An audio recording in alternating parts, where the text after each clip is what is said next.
So as usual for dinner, just get something off of Gojek, which is their Uber here. And just look at this place. How nice is this? Nothing over here, like no party, nothing. This crazy pool, and I guess the dungeon where I work, my room. And yeah, I'm gonna devour this and get to work. So that's basically it. I'll see you in a bit.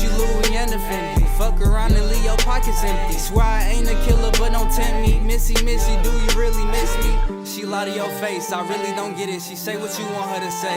At the end of the day, I'm still getting money. What's up? So I want to give you guys some motivational talk, I guess, because I think, and correct me if I'm wrong, if you watch these videos, these vlogs, you are a type of person who is somewhat entrepreneurial, right? You want to do stuff for yourself. Hopefully that's who's watching this. If not an issue. But if you're one of those people that wants to build something for themselves, I want to give you like a few tips. Not that I'm like any guru or like the know-all, not at all, far from it. I'm learning every single day. But I want to give you a few tips to starting. First thing is that it's going to be very hard, like all the time, forever. Just like know that. There's no need to sugarcoat it. Like if you were easy, everyone would do it. It's hard. That's why the rewards can be high as well, right? Entrepreneurship and making money for yourself and building a business, building something that can last generations and build generational wealth, right, is very, very hard. Trust me, it's insanely hard. Very few people do it, right, in the grand scheme of things. Now, you might think that it's very easy and very common because that's what you see all over social media. But the thing is that social media platforms, TikTok, Instagram, Twitter, whatever, they only show you the funniest people, the most beautiful people, and the richest people. Because why would they want to show you the ugliest people, the non-funny people, and the poorest people? They wouldn't. Like, that doesn't get clicks. That doesn't get your attention. So don't think this stuff is easy or common. It is not. Far from it. Most people are not successful, are not beautiful, and are not funny. That's just how the world works. So if you want to be in the 1%, and as cliche as this sounds, you got to be willing to do what 99% of people don't do. I know that's cringe, but that's just a reality, right? The reason why I'm in this position right now is because I made choices in my life, right? When my friends were going out for drinks, whatever, I was working.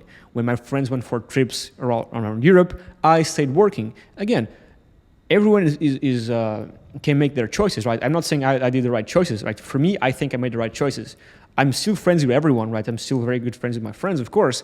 But at that time, I had to make a choice. Do I focus on building what I want, my business, or do I go travel throughout Europe? That's just a small example. So again, to become the 1%, you have to be willing to do what the other 99% of people are not willing to do.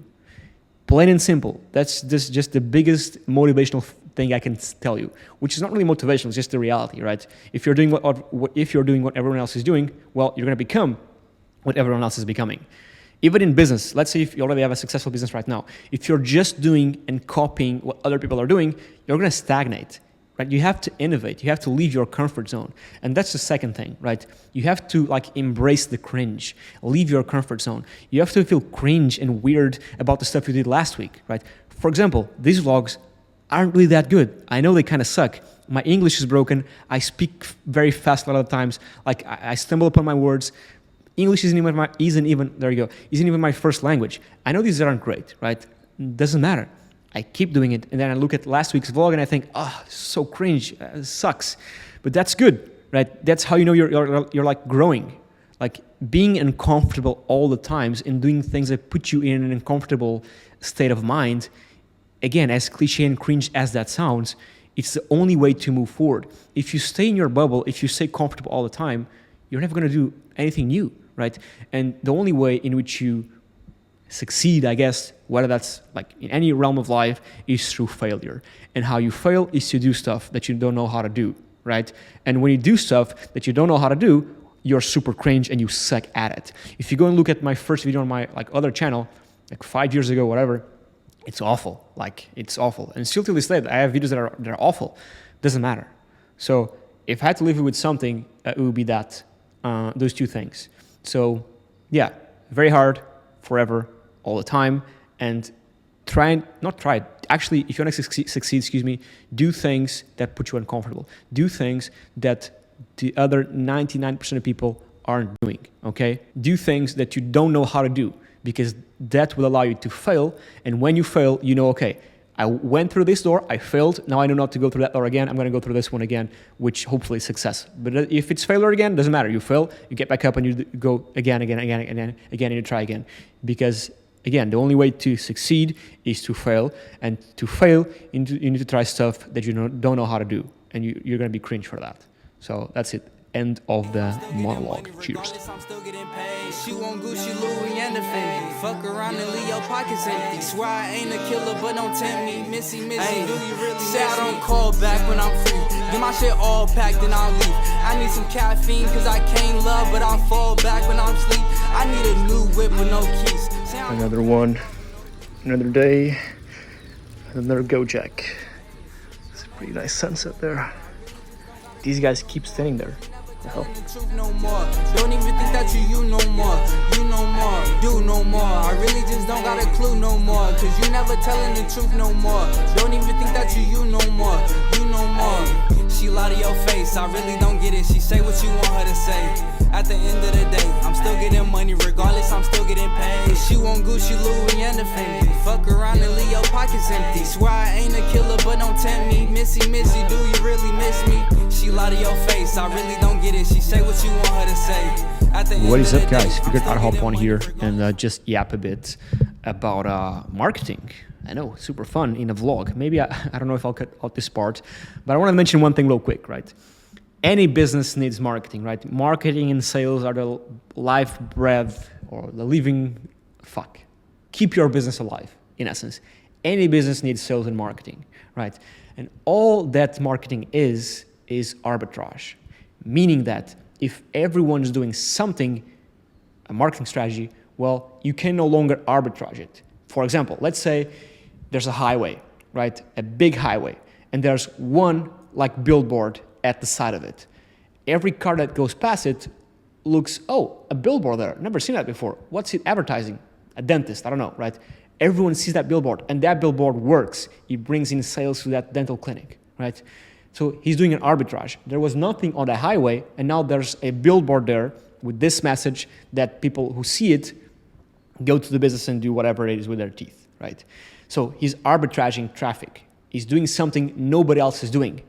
And that's what a successful marketing strategy looks like.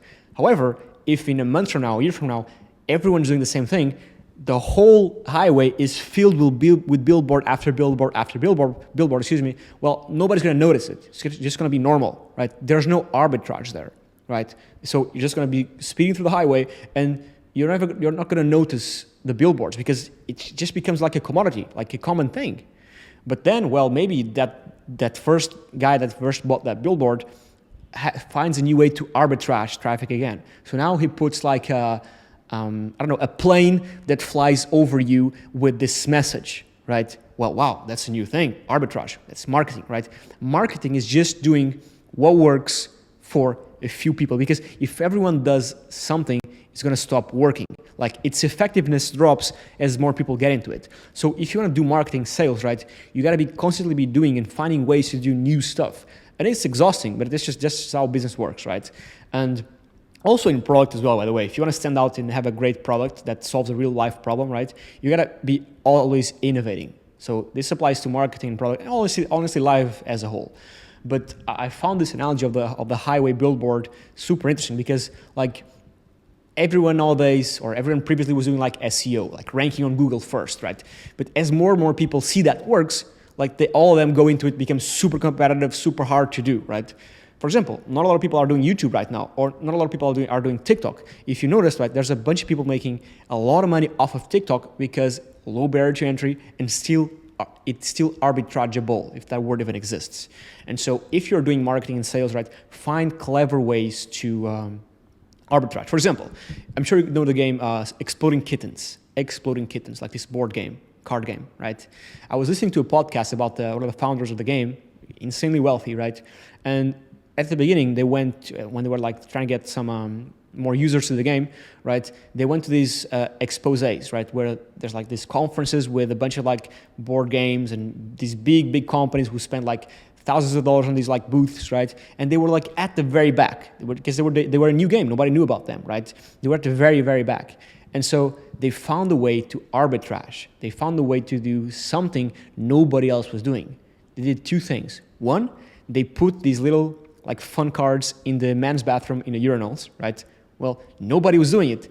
And that was the way they found to capture attention. Now, again, if everyone is doing this, like if there was like posters and a bunch of like marketing stuff on urinals, well, they would have never succeeded with it. But again, they found a way to arbitrage. Marketing is all about finding ways to arbitrage, to get the leverage, to leverage things nobody else is doing, right? Because if everyone is doing something, it's gonna stop working, not gonna be very effective. The second thing they did is that they built like this vending machine, right? This like vending machine where you like, I mean, I don't want to bore you with this stuff, but point being, you can go watch the podcast. Just go to search on YouTube for My First Million. The guy goes over the story, which is super fascinating. But the point of this little short clip right here, this little rant, is marketing is all about arbitrage. It's all about doing stuff that nobody else is doing or very few people are doing, because as soon as everyone starts doing it, it loses its effectiveness. I think a great example of that is like people who put like ads in your mail, like physical cards or physical like publicity in your mail, right? Most of it, you just throw it out to the trash. I'll give you an example of something I didn't throw out to the trash. So when I first incorporated my company, my oldest software company that I sold called Vettted, Vettted.com, right? I mean, I got a bunch of publicity in the mail, like real life, like physical, like cards from telecommunication companies, whatever, right? And I got this one, even though it was like still a real life paper, they arbitraged it in a way that, okay, they sent me a pen, physical pen in my mail with my company name and a card saying, hey, listen, if you like this pen, we can build however many more you want for this price. So even though, yeah, it was still a card, they found a way to stand out. So I know I'm repeating myself a lot, but the point of this is marketing is all about doing arbitrage. In the like physical mail example, if you just send out the postcard that everyone sends out because everyone is doing it, well, users like myself and you, like, you just take it and throw it out the trash. So find ways to arbitrage, find ways to be different. So in this case, they sent me like a physical pen. Nobody else is doing it. Now, I'm sure if everyone was sending physical pens, we'd just send them all to the trash or did not even look at them. So that's it.